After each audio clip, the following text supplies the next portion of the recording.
तो दोस्तों कैसे हैं आप सभी। मैं आशा करता हूं आप सब बिल्कुल ठीक होंगे। दोस्तों कहानी है एक ऐसे छलावे की जिसने इन दोनों दोस्तों को अंदर तक हिलाकर रख दिया। उन दोनों का कहना है कि भगवान ना करे कि आपको कभी ऐसा देखने को मिले। पर दोस्तों कहानी सुनने से पहले अगर आप मेरे इस चैनल पर पहली बार आए हैं तो कृपया करके चैनल को अभी सब्सक्राइब करके बेल बटन ऑल पे कर लीजिए।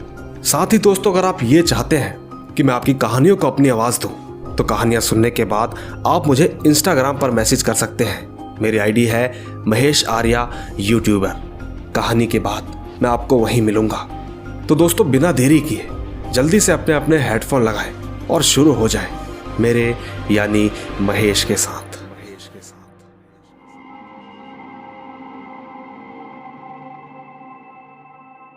दोस्तों मेरा नाम राकेश है।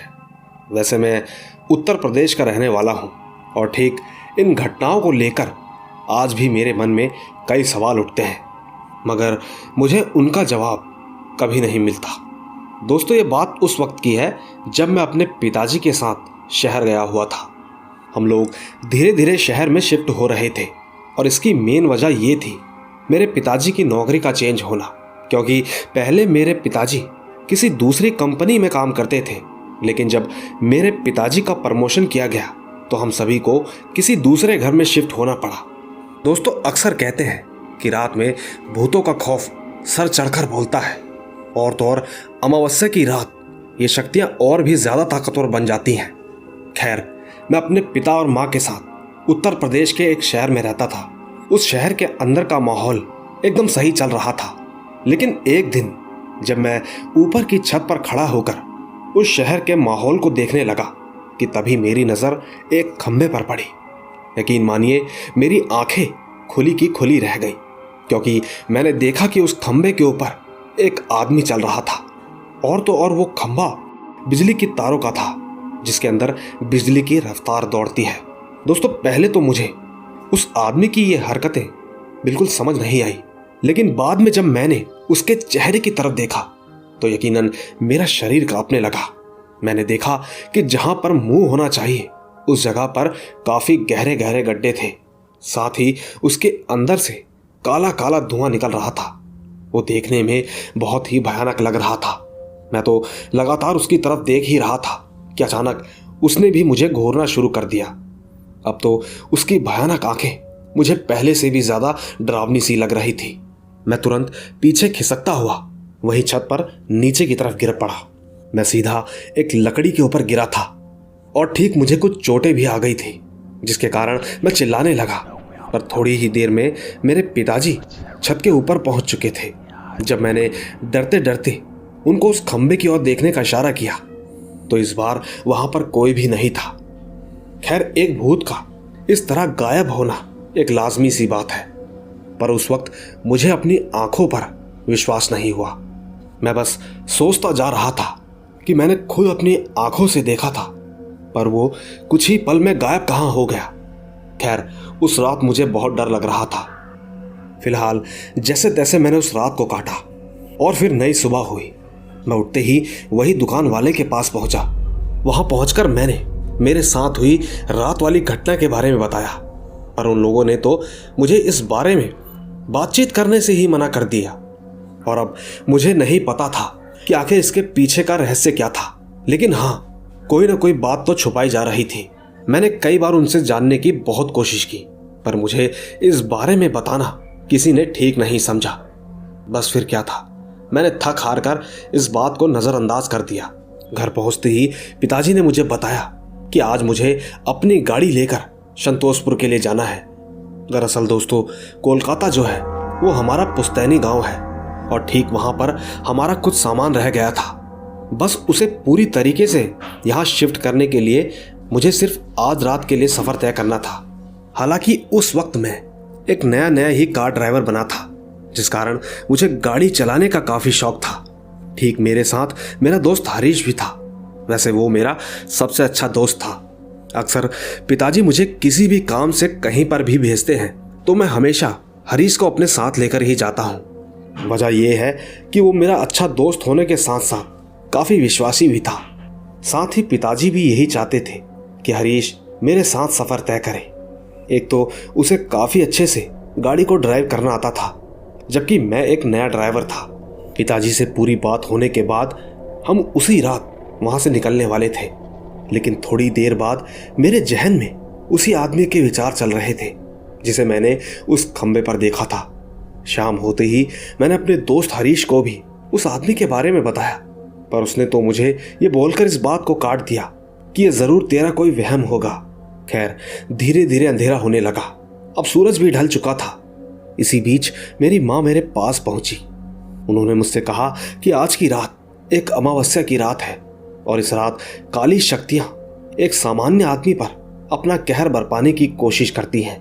दोस्तों, माँ की बातों पर विश्वास करना अब मेरे लिए बिल्कुल सही फैसला था, क्योंकि पहले ही मेरे साथ एक ऐसी घटना हो चुकी थी जिसका मुझे जवाब तो नहीं मिल पाया, पर माँ और मुझे इस बात पर विश्वास था। दूसरी तरफ मेरे पिताजी इन सब चीज़ों को अपने बचपन से ही अंधविश्वास साबित करने की कोशिश करते आए हैं। एक कारण ये भी है कि कभी कभी मुझे भी अपने विचारों को बदलना पड़ता है। कभी कभी तो मुझे ऐसा लगता है कि हमारी इस दुनिया में ऐसा कुछ भी नहीं है, जैसा कि कोई साधु या अघोरी बाबा साबित करने की कोशिश करते हैं। पर दोस्तों, उस रात के बाद मुझे अपने फैसले काफ़ी हद तक बदलने पड़े थे। उस रात हुए उस बड़े हादसे के बाद मेरा दिल दहल सा उठा था, लेकिन धीरे धीरे जब मैं नॉर्मल होने लगा तो मैंने सोचा कि रात का सफ़र हमें तय कर लेना चाहिए। मैं ठीक अपने दोस्त हरीश के साथ रात के लगभग 8 बजे रवाना हुआ। शायद आज ये साबित होने वाला था कि मैं उस गांव का सबसे बदकिस्मत इंसान हूँ, जो कि काफ़ी दिनों के बाद उस गांव की सच्चाई से बिल्कुल अनजान था। रात का समय हो गया था, घना कोहरा। उस रात सड़क पर गाड़ी को ड्राइव करने में काफ़ी मुसीबत पैदा हो रही थी, लेकिन हम फिर भी किसी तरह ड्राइव कर रहे थे। हमारी गाड़ी अभी हवा से बातें करती हुई आगे ही बढ़ती जा रही थी, लेकिन अचानक ही न जाने ऐसी क्या चीज़ थी जो कि दूर से ही हमारी गाड़ी से टकरा गई। टकराते ही मुझे जोर से धमाके की आवाज़ सुनाई दी। मैं उस आवाज़ को सुनकर जल्दी से अपनी गाड़ी को रोकने लगा, पर उसी वक्त हरीश ने मुझे सख्त मना कर दिया। लेकिन दोस्तों, मेरा सिद्धांत थोड़ा अलग था। मेरा मानना था कि अगर गाड़ी से कोई टकराया है तो हमें इंसानियत दिखाते हुए उसकी मदद करनी चाहिए। बस यही सोचकर मैंने गाड़ी साइड में लगा दी। फिर मैं जैसे ही जब अपनी गाड़ी से नीचे उतरा तो मैंने देखा कि एक लंबा चौड़ा आदमी सड़क के बीचों बीच लेटा हुआ था। शायद उसी को हमारी गाड़ी से जोरदार टक्कर लगी थी। मैं तुरंत उस आदमी के पास पहुंचा। मैंने उसे हाथ लगाते हुए उसे उठाने की कोशिश करने लगा, पर वो आदमी टस से मस भी नहीं हुआ। दोस्तों, ये बात तो मैं साफ साफ जान चुका था कि इस आदमी को काफ़ी गहरी चोटें लगी हैं। शायद इसी वजह से यह आदमी अब बोल पाने की हालत में बिल्कुल नहीं है। फिर मैंने अपने दोस्त हरीश को जल्द से जल्द इस आदमी को अस्पताल पहुंचाने की बात कही। उसने भी ठीक मेरी बात का पालन करते हुए उस आदमी को गाड़ी में बैठाया। गाड़ी में बैठते ही हम दोनों किसी अस्पताल की तलाश में थे। फिर धीरे धीरे शायद उस आदमी को थोड़ा थोड़ा होश आने लगा। इसी बीच हमने उस आदमी से किसी अस्पताल के बारे में पूछा कि तभी उस आदमी ने अपने हाथ का इशारा करते हुए हमें रास्ते के बारे में बताने लगा। हमने गाड़ी में जीपीएस पहले से ही स्टार्ट कर लिया था, जिस कारण हम भी ये जान सकते थे कि यहाँ से उस अस्पताल की दूरी लगभग कितनी है। गाड़ी लगातार सुनसान इलाके की तरफ बस दौड़ती ही रही, पर मैंने चलती गाड़ी में ही अपने पिताजी को सारी बातों के बारे में पूरा समझा दिया था। उस वक्त मेरे पिताजी ने मुझे शाबाशी देते हुए जल्द से जल्द उस आदमी को अस्पताल में लेकर जाने का सुझाव दिया। हम लगातार कोशिश करने में जुटे थे कि हम किसी तरह उस सुनसान इलाके में किसी अस्पताल तक पहुंच जाए, लेकिन जैसे जैसे उस आदमी ने हमें रास्ता बताया था, हमारी गाड़ी वैसे वैसे उस रास्ते पर भागती रही। बावजूद इसके हमें कोई भी अस्पताल दिखाई नहीं दिया। इसके कुछ ही देर बाद उस आदमी की आवाज़ें आना बंद हो गई, और तो और अब तो हमें उस आदमी की सांस लेने की आवाज़ें भी नहीं सुनाई दे रही थी, जिस वजह से मेरा दोस्त हरीश एक पल के लिए पीछे पलटा।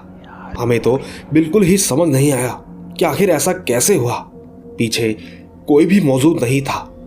नहीं, वो आदमी तो एक भयानक हालत में था। आखिर वो कहाँ गायब हो गया। दोस्तों, मेरे साथ साथ मेरे दोस्त के मन में भी काफ़ी सारे सवाल थे।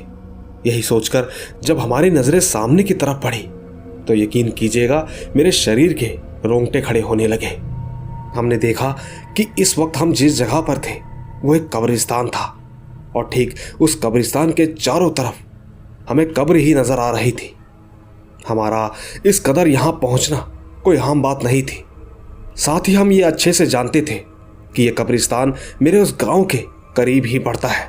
मैं इस जगह से अच्छी तरह वाकिफ था क्योंकि मैं पहले भी इस रास्ते से गुजर चुका था, पर आज हमारी गाड़ी वहीं पर आकर बंद हो चुकी थी। हम कुछ करते कि इससे पहले ही हमारी गाड़ी के दरवाजे पर एक जोरदार दस्तक होने लगी। एक बार को तो उस आवाज़ ने मुझे डरा सा दिया था, पर हिम्मत कर मैंने चुपके चुपके अपनी गाड़ी की विंडो से बाहर की ओर देखा। उस वक्त काफ़ी ज़्यादा अंधेरा था, जिस वजह से कांच के अंदर से मुझे कोई भी नज़र नहीं आया। कोई चहल पहल नहीं थी। इसका मतलब साफ था कि बाहर ज़रूर कोई अनजानी ताकत थी। उस वक्त मेरा गला सूख चुका था। मेरी हालत बद से बदतर होने लगी, पर मेरा दोस्त हरीश मुझे आश्वासन देते हुए बोला, तू चिंता मत कर, हम बहुत जल्दी यहाँ से निकल जाएंगे। मैंने गाड़ी को स्टार्ट करने की काफ़ी कोशिश की, लेकिन मेरी तमाम कोशिशें एकदम विफल हो रही थी। मैं अपनी पूरी कोशिश करने के बावजूद गाड़ी को स्टार्ट नहीं कर पाया। इसके बाद हरीश ने मुझे ड्राइविंग सीट से हटाया और खुद सीट पर बैठकर स्टार्ट करने लगा, पर उसका भी मेरे जैसा ही हाल था।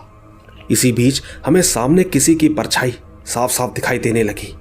वो परछाई धीरे धीरे गाड़ी की लाइटों के सामने एक आदमी बनकर खड़ी हो गई।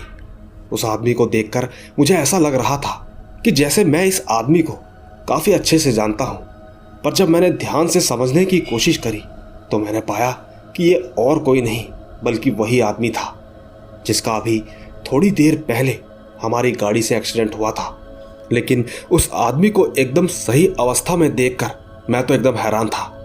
तब कहीं जाकर मुझे एहसास हुआ कि इंसान नहीं था बल्कि हमें फंसाने के लिए जाल बिछाया गया था।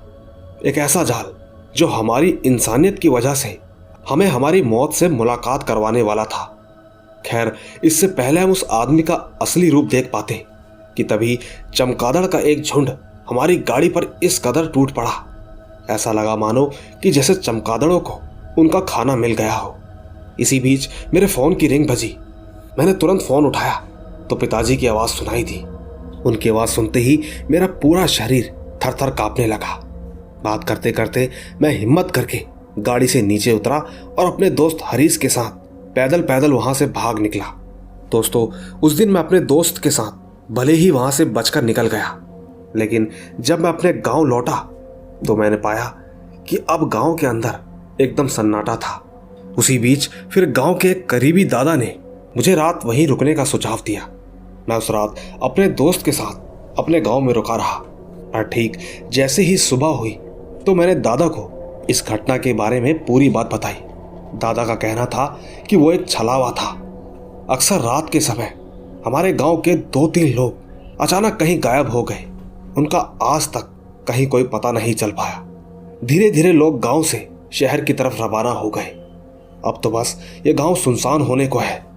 दोस्तों, इसके बाद मैं अपने दोस्त के साथ वहां से चुपचाप निकल गया। पूरे रास्ते हम दोनों ने आपस में कोई बात नहीं की। वजह यह थी कि हम दोनों के मन में कई सवाल थे। हालांकि हमें किसी तरह का कोई नुकसान तो नहीं हुआ, लेकिन कहीं न कहीं हमारा भी छलावों से आखिरकार परिचय हो ही गया। घर पहुंचते ही सबसे पहले हम मंदिर गए। मंदिर पहुंचकर हमने बाबा से इस बारे में बात की। बाबा ने हमसे कहा कि तुम लोग सच्चे मन से ऊपर वाले का ध्यान करो। उनसे कहो कि हमसे जो भी गलती हुई है हमें क्षमा करना। दोस्तों, इसके बाद बाबा ने हम दोनों को एक एक लॉकेट बना कर दिया। दोस्तों, बस फिर क्या था, हम दोनों चुपचाप अपने अपने घर चले गए। आज इस बात को कई साल बीत गए हैं, पर दोस्तों, जब भी मैं हरीश से फ़ोन में बात करता हूँ तो बातों ही बातों में हमें इस कहानी की याद आ ही जाती है। बस यही थी मेरी ये कहानी। तो दोस्तों, आपको इनकी कहानी कैसी लगी नीचे कमेंट्स में ज़रूर बताइएगा। बाकी दोस्तों, जल्द ही मिलूंगा इसी तरह की रोमांच भरी रहस्यमयी कहानियों के साथ। बस तब तक आप अपना और अपने परिवार का ख्याल रखें। चलता हूँ। Bye bye.